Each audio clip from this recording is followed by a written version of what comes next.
இது ஃபர்ஸ்ட் மலேசியாவின் செய்திகள் உங்களுக்காக.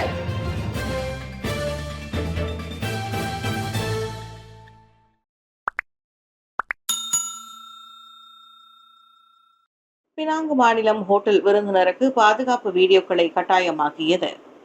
அனைத்து ஹோட்டல்களும் தங்கும் விருந்தினர்களுக்காக செக்-இன் நடைமுறையின் ஒரு பாதுகாப்பான பகுதியான பாதுகாப்பு விழிப்புணர்வை வீடியோவை இயங்குவதை கட்டாயமாக்கியிருக்கும் மலேசியாவில் உள்ள முதல் மாநிலமாக பினாங்கு திகழ்கிறது.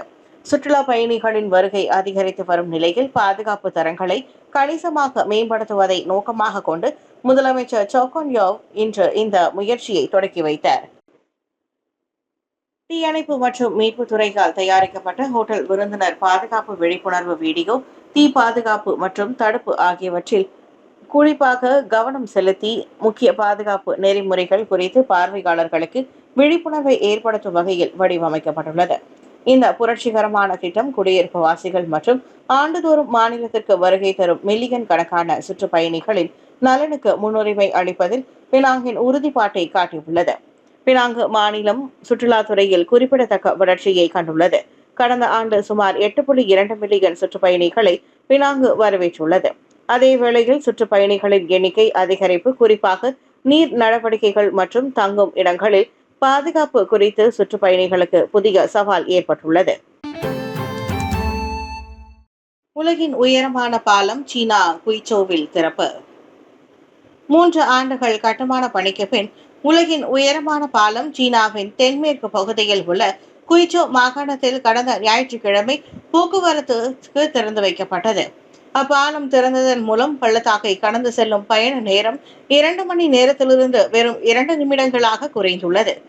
பள்ளத்தாக்கை கடந்து செல்லும் இந்த பாலம் 625 மீட்டர் உயரத்தில் பீபான் நதியை தாண்டி உள்ளது என்றும் இது சான் பிரான்சிஸ்கோவில் உள்ள கோல்டன் கேட் பாலத்தை விட 9 மடங்கு உயரம் என்பதும் குறிப்பிடத்தக்கது. மொத்தம் 2890 மீட்டர் நீளமுள்ள இந்த ஹுவாஜியாங் கிராண்ட் கேன்யான் பாலம் பூமியின் பிளவு என்று அழைக்கப்படும் பகுதியை இணைக்கும் வகையில் சீனாவின் விரைவாக வளரும் போக்குவரத்து உள்கட்டமைப்பில் புதிய மைல்கல்லாக அமைந்துள்ளது. உயரமான மலையிட பகுதியில் இத்தகைய பாலத்தை நிர்மாணிப்பதில் பல சவால்கள் இருந்த போதும் செயற்கைக்கோள் வழி செலுத்துதல், ட்ரோன், நவீன கண்காணிப்பு முறையை, மிகுந்த வலிமை கொண்ட கட்டுமான பொருட்கள் ஆகிய தொழில்நுட்பங்களை பயன்படுத்தி கட்டுமானம் நிறைவேற்றப்பட்டதாக அதிகாரிகள் தெரிவித்தனர். கிரிப்டோ நாணய கும்பல் மோசடி ஓய்வு பெற்ற அரசு ஊழியர் ஒருவர் 5,25,000 ரிங்கிட்டை இழந்தார். இல்லாத கிரிப்டோ நாணய முதலீட்டு திட்டத்தை நம்பி ஒரு மோசடி கும்பலிடம் ஓய்வு பெற்ற அரசு ஊழியர் ஒருவர் 5,25,000 ரிங்கிட்டை இழந்தார். முகநூலில் பதிவான கிரிப்டோ முதலீட்டு விளம்பரத்தை கண்டு 71 வயதுடைய பாதிக்கப்பட்ட முன்னாள் இயக்குநரான அந்த நபர் இந்த பணத்தை பறிகொடுத்தார் என கோலத்தரங்கானு மாவட்ட போலீஸ் தலைவர் ACP அஸ்லி முகமது நூர் தெரிவித்தார். இந்த திட்டத்தில் முதலீடு செய்தால் 5 லட்சம் அமெரிக்க டாலர் தொகை வருமானம் கிடைக்கும் என சந்தேக பேர் வழி தெரிவித்த வாக்குறுதியை நம்பி அரசு தந்திர நிர்வாகத்துறையின் முன்னாள் இயக்குநரான அந்த ஆடவர் ஏமாந்துள்ளார். தண்டனை சட்டத்தின் 420வது விதியின் கீழ் இந்த விவகாரம் குறித்து விசாரணை நடத்தப்பட்டு வருகிறது. இணையம் மற்றும் பல்வேறு சமூக வலைதளங்களில் வெளியாகும் மோசடி விளம்பர நடவடிக்கைகள் குறித்து பொதுமக்கள் எப்போதும் மிகவும் விழிப்புடன் இருக்க வேண்டும் என அஸ்லி முகமது கேட்டுக்கொண்டார். பூச்சோங் சுங்கை பெசி சுங்கை பிளாசா அருகே மைவி ஓட்டுநரை அச்சுறுத்திய பைக்கர் குழு, போலீஸ் விசாரணை. நேற்று அதிகாலை பூச்சோங் பிளாசா டோல் பத்து 13 பகுதிக்கு அருகே பரடுவா மைவி காரை சுற்றி வளைத்து மோட்டார் சைக்கிள் கும்பல் ஒன்று அச்சுறுத்திய சம்பவம் வலைதளத்தில் வைரலானதை தொடர்ந்து போலீசார் விசாரணையை தொடங்கியுள்ளனர். 52 வயதுடைய மைவி ஓட்டுநர் சம்பவத்திற்கு பின்பு உடனடியாக போலீசில் புகார் அளித்துள்ளார் என்று செடாங் மாவட்ட போலீஸ் தலைவர் முகமது பாரிட் அகமது தெரிவித்தார். இச்சம்பவத்தில் சுமார் 20 மோட்டார் சைக்கிள் ஓட்டுநர்கள் சம்பந்தப்பட்டுள்ளனர் என்றும் அவர்களை அடையாளம் கண்டு கைது செய்யும் நடவடிக்கை உடனடியாக எடுக்கப்படும் என்றும் போலீசார் உறுதியளித்துள்ளனர். இந்த வழக்கு குற்றவியல் சட்டத்தின் கீழ் விசாரிக்கப்பட்டு வரும் நிலையில் மக்கள் தேவையற்ற யூக கருத்துக்களை பரப்பாமல் இருக்கவும் சம்பவத்தை நேரில் கண்டவர்கள் போலீசுக்கு தகவல் வழங்குமாறும் கேட்டுக் கொள்ளப்பட்டுள்ளனர். வைரலாகி வரும் அக்காணொலியில் ஒரு பைக் ஓட்டுநர் காரின் கண்ணாடியை குத்தியதையும் அதனால் ஓட்டுநரின் காரின் வேகத்தை குறைந்ததையும் காண முடிந்தது. பயண பெட்டியின் மூலம் வனவிலங்குகளை இந்தியாவுக்கு கடத்தும் முயற்சி முறியடிப்பு. செபாங்கில் உள்ள கோலாலம்பூர் அனைத்துலக விமான நிலையத்தின் முதலாவது முனையத்தில் கிப்பான் எனப்படும் நீண்ட கைகளை கொண்ட ஒரு வகை குரங்கு உட்பட மேலும் 2 குஸ்குஸ் வனவிலங்குகளை தனது பயண பெட்டியின் மூலம் இந்தியாவுக்கு கடத்த முயன்ற 46 வயதான நபர் ஒருவர் கைது செய்யப்பட்டார். நேற்றிரவு 8:30 மணிக்கு மலேசியாவை சேர்ந்த அந்த ஆடவர் கைது செய்யப்பட்டதாக AKPS எனப்படும் எல்லை கட்டுப்பாடு மற்றும் பாதுகாப்பு நிறுவனம் வெளியிட்ட அறிக்கையில் தெரிவித்தது. AKPS வனவிலங்கு பாதுகாப்பு மற்றும் தேசிய பூங்காக்கள் துறையான பெர்ஹிலிதான் மற்றும் KLIA உதவி போலீஸ் ஆகியவற்றின் ஒத்துழைப்போடு 20,000 ரிங்கிட் மதிப்புள்ள அந்த வனவிலங்குகளை கடத்தும் முயற்சி வெற்றிகரமாக முறியடிக்கப்பட்டது. அந்த ஆடவர் மலேசிய ஏர்லைன்ஸ் MH0194 விமானத்தின் மூலம் மும்பைக்கு வனவிலங்குகளை கடத்த முயன்றதாக கூறப்பட்டது. விஜய் வீட்டுக்கு வெடிகுண்டு மிரட்டல், மோப்ப நாய்கள் மூலம் போலீசார் சோதனை. சென்னை நீலாங்கரையில் உள்ள தமிழக வெற்றி கழகத்தின் தலைவரும் நடிகருமான விஜயின் வீட்டுக்கு வெடிகுண்டு மிரட்டல் விடுக்கப்பட்டுள்ளது. மர்ம நபர் ஒருவர் மின்னஞ்சல் மூலம் விஜய் வீட்டுக்கு வெடிகுண்டு மிரட்டல் விடுத்துள்ளார். இதையடுத்து மோப்ப நாய்கள் உதவியுடன் அங்கு போலீசார் சோதனையில் ஈடுபட்டுள்ளனர். வெடிகுண்டு மிரட்டல் விடுத்த நபர் யார், எங்கிருந்து மின்னஞ்சல் வந்தது என்ற கோணங்களில் விசாரணை நடைபெற்று வருகிறது. கரூரில் விஜய் பங்கேற்ற பிரச்சார கூட்ட நெரிசலில் சிக்கி குழந்தைகள் உட்பட இதுவரை 40 பேர் உயிரிழந்துள்ள நிலையில் விஜய் வீட்டுக்கு வெடிகுண்டு மிரட்டல் விடுக்கப்பட்டுள்ள சம்பவம் பரபரப்பை ஏற்படுத்தியுள்ளது. சனிக்கிழமை நிகழ்ந்த இந்த அசம்பாவிதம் நாடு முழுவதும் பெரும் சோகத்தை ஏற்படுத்தியுள்ளது. இந்த சம்பவத்துக்கு இந்திய அதிபர் பிரதமர் மோடி உள்ளிட்ட பல்வேறு தலைவர்களும் இரங்கல் தெரிவித்துள்ளனர். ஏற்கனவே 15க்கும் மேற்பட்ட போலீஸ் குழு விஜய் வீட்டுக்கு போலீஸ் பாதுகாப்பு வழங்கி வருவதும் குறிப்பிடத்தக்கது. கழிவுநீர் வடிகால் குழியில் விழுந்து மாணவர் மரணம், 9 பேரிடம் போலீசார் வாக்குமூலம். 2 நாட்களுக்கு முன்பு நீலாய் லெங்கிங்கில் உள்ள ஒரு பள்ளியில் மாணவன் ஒருவன் கழிவுநீர் குழியில் விழுந்த சோகம் தொடர்பாக இதுவரை 9 நபர்களிடம் இருந்து போலீசார் வாக்குமூலம் பதிவு செய்துள்ளனர். புகார்தாரர், ஆசிரியர்கள் மற்றும் சம்பந்தப்பட்ட பள்ளி மாணவர்களான அவர்களிடம் வாக்குமூலம் பதிவு செய்யப்பட்டதாக நெகிரி செம்பிலான் போலீஸ் தலைவர் டத்தோ அல்சஃப்னி அகமது தெரிவித்தார்.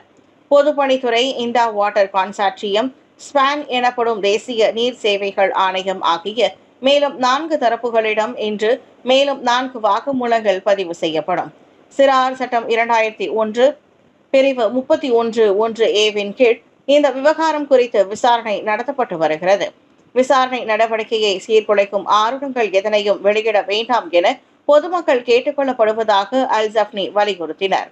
சம்பவம் நடந்த பள்ளியின் இடத்தில் CCTV ரகசிய கண்காணிப்பு கேமரா எதுவும் இல்லை.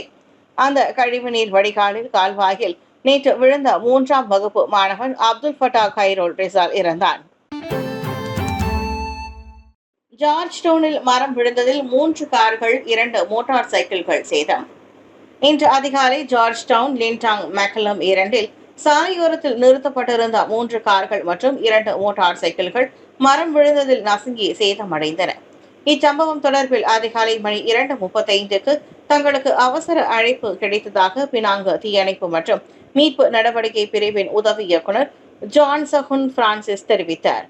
இதனைத் தொடர்ந்து லெபு பந்தாய் லெபு தீயணைப்பு மற்றும் மீட்பு நிலையத்திலிருந்து ஒரு குழுவினர் சம்பவ இடத்திற்கு அனுப்பி வைக்கப்பட்டனர். பினாங்கு மாநகர் மன்றத்திற்கு சொந்தமான விழுந்த மரத்தின் கீழ் 3 கார்களும் 2 மோட்டார் சைக்கிள்களும் இருந்ததை தொடர்ந்து சிறப்பு சாதனங்களை பயன்படுத்தி அந்த மரத்தை தீயணைப்பு படை வீரர்கள் அப்புறப்படுத்தினர். இந்த சம்பவத்தில் உயிர் சேதம் அல்லது எவரும் காயமடையவில்லை என ஜான் சகுன் வெளியிட்ட அறிக்கையில் தெரிவித்தார்.